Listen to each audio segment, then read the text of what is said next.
Mau jadi perawat kompeten? Ayo belajar!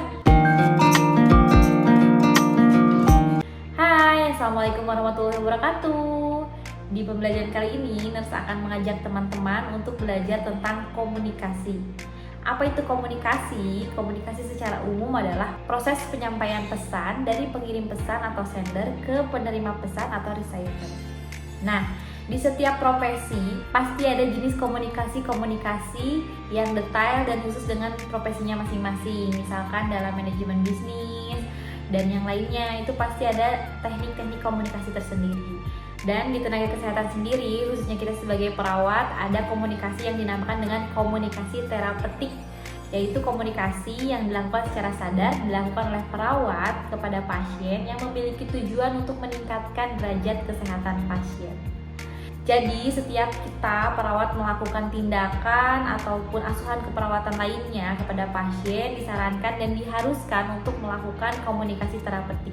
Nah, bagaimana cara komunikasi terapeutik yang tepat? Untuk setiap prosedur itu akan berbeda-beda. Khususnya di lapangan dengan di kompetensi pembelajaran itu akan berbeda. Di lapangan akan lebih situasional dengan kondisi pasien dan menggunakan bahasa-bahasa umum atau bahasa sehari-hari. Sedangkan di kompetensi pembelajaran kita akan menggunakan bahasa yang formal, baku, dan sesuai dengan SOP. Dan di komunikasi terapeutik ini ada beberapa tahapan yang akan kita lewati. Yang pertama tahap prainteraksi, di mana kita sebagai perawat mempersiapkan diri, mempersiapkan dokumen dan data-data tentang pasien. Misalnya nama pasien, rekam medis pasien, kemudian penyakit yang dideritanya, indikasi dan kontraindikasi tindakan yang akan kita lakukan ke pasien sudah dipelajari dan sudah dipahami atau belum. Kemudian yang kedua yaitu tahap orientasi, di mana perawat akan memberikan salam, memperkenalkan diri, menanyakan bagaimana kabar dan kondisi pasien, apakah ada keluhan, kemudian akan melakukan informed consent, di mana tindakan tersebut disetujui oleh pasien atau tidak. Dan informed consent ini penting untuk disetujui oleh pasien. Informed consent ini bisa secara lisan maupun tulisan. Untuk beberapa tindakan yang memang sudah dilakukan informed consent secara tertulis, tetap akan dilakukan informed consent secara lisan ketika kita akan melakukan tindakan lagi. Yang ketiga adalah tahap kerja, di mana kita akan melakukan asuhan keperawatan dan komunikasi terapeutik yang kita lakukan ke pasien itu disesuaikan dengan tindakannya masing-masing, step by step dengan standar operasional prosedur yang memang sudah kita pahami dan kita pelajari. Yang keempat ada tahap terminasi, kita akan berpamitan dengan pasien. Sebelum itu kita akan menanyakan bagaimana kondisi pasien setelah dilakukan tindakan atau bagaimana perasaan dan respon pasien setelah dilakukan tindakan. Kemudian disampaikan RTL atau rencana tindak lanjutnya. Kita akan bertemu pasien lagi, akan menemui pasien lagi di jam berapa dan untuk tindakan apa itu disampaikan lagi. Yang terakhir, yang kelima adalah tahap dokumentasi, di mana tahap dokumentasi ini juga sama dengan tadi informed consent di awal, yaitu bisa secara tertulis maupun tidak tertulis. Untuk di tempat pelayanan kesehatan biasanya ada tindakan-tindakan yang memang harus dilakukan dokumentasi secara tertulis, tapi ada juga yang memang tidak ya. Sedangkan untuk di kompetensi pembelajaran biasanya double, dua-duanya juga dituliskan. Yang pertama disampaikan kepada pembimbing, penguji, guru atau dosennya, sedangkan setelahnya juga dituliskan di dokumen asuhan keperawatan. Nah, di video pembelajaran ini Nurse akan menyampaikan contoh komunikasi terapeutik yang simpel saja dengan tindakan pemeriksaan PPV. Di sini sudah dipersiapkan dan perlu diperhatikan ada perbedaan antara komunikasi terapeutik pemeriksaan PPV dengan tindakan-tindakan asuhan keperawatan yang lainnya. Kenapa? Di informed consent sendiri nanti di awal biasanya untuk tindakan seperti memasang infus, selang NGT, oksigen, nebulizer, dan yang lain sebagainya, kita perlu menanyakan ke pasien apakah ibu atau bapak bersedia untuk melakukan tindakan tersebut.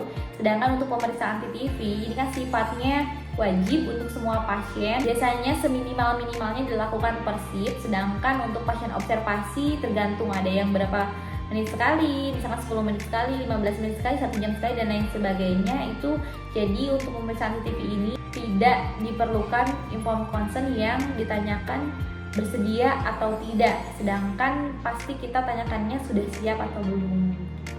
Di sini alat-alatnya ada tensimeter, bisa menggunakan manual maupun digital, tapi di tempat pelayanan kesehatan biasanya menggunakan manual ya. Kemudian ada stetoskop, oximetri, termogan ya, kita nggak pakai termometer aksila, tapi kalau memang ada termometer aksila juga nggak masalah.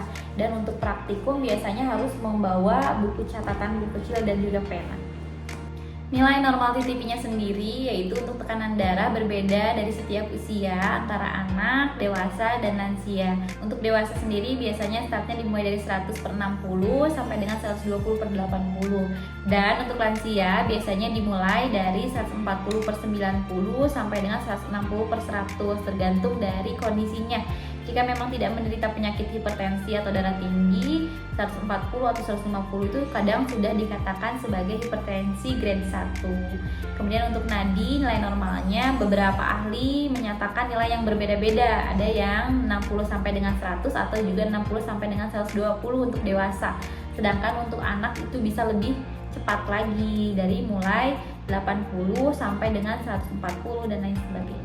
Untuk respirasi juga sama pada usia dewasa 16 sampai 20 atau ada ahli lain yang menyatakan 16 sampai dengan 22 dan juga 24. Sedangkan pada anak respirasinya akan lebih cepat, dan antara anak dengan bayi juga berbeda, lebih cepat lagi pada pernapasan bayi. Untuk suhu dewasa itu normalnya 36,5 sampai dengan 37,5, sedangkan pada anak akan lebih hangat lagi suhunya. Jadi ketika menyamakan suhu antara dewasa dengan anak itu berbeda.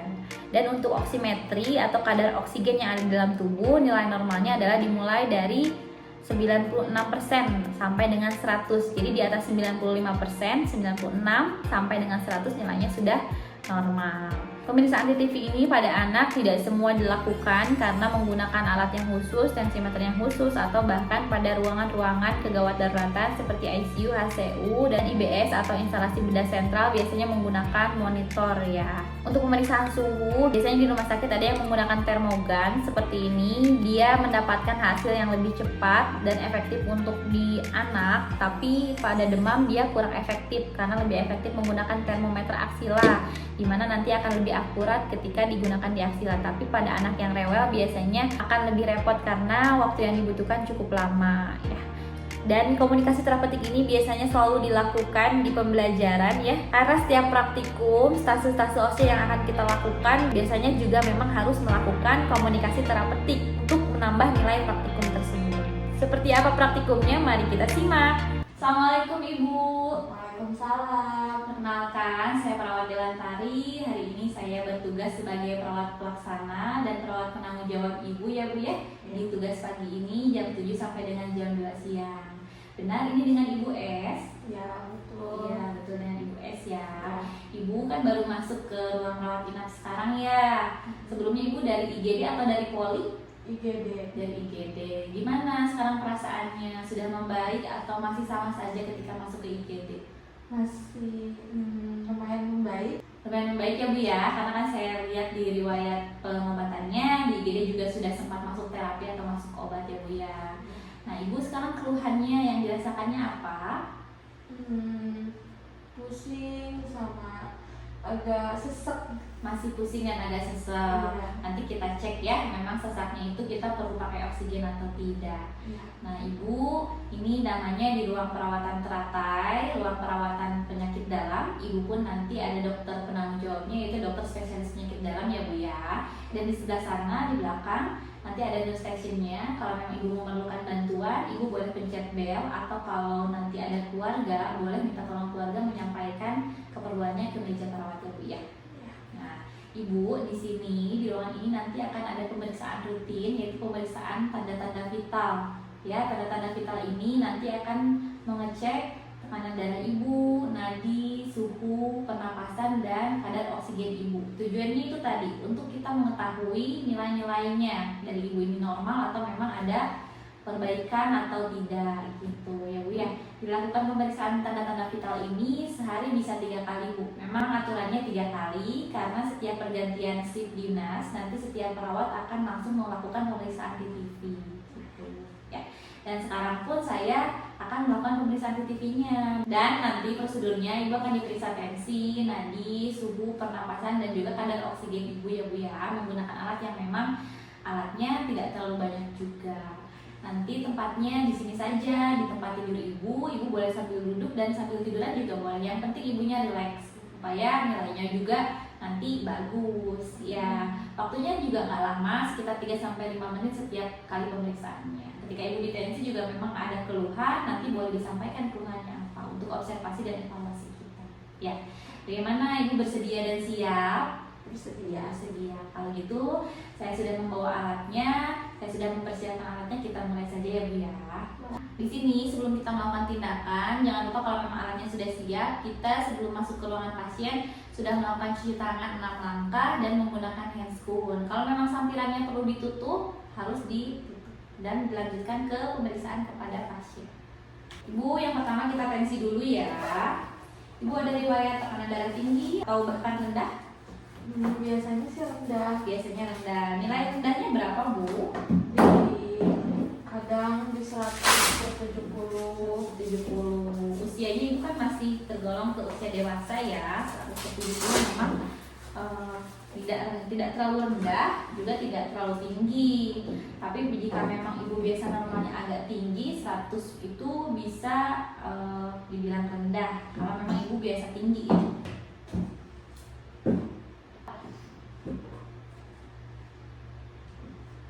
Maaf ya Bu.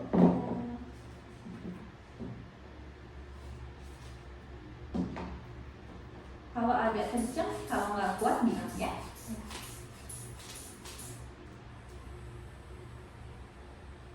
Oh iya ya, betul, masih sama 100/70 ternyata tensinya. Emang biasanya juga 100/70 ya. Tadi terakhir di IGD sama.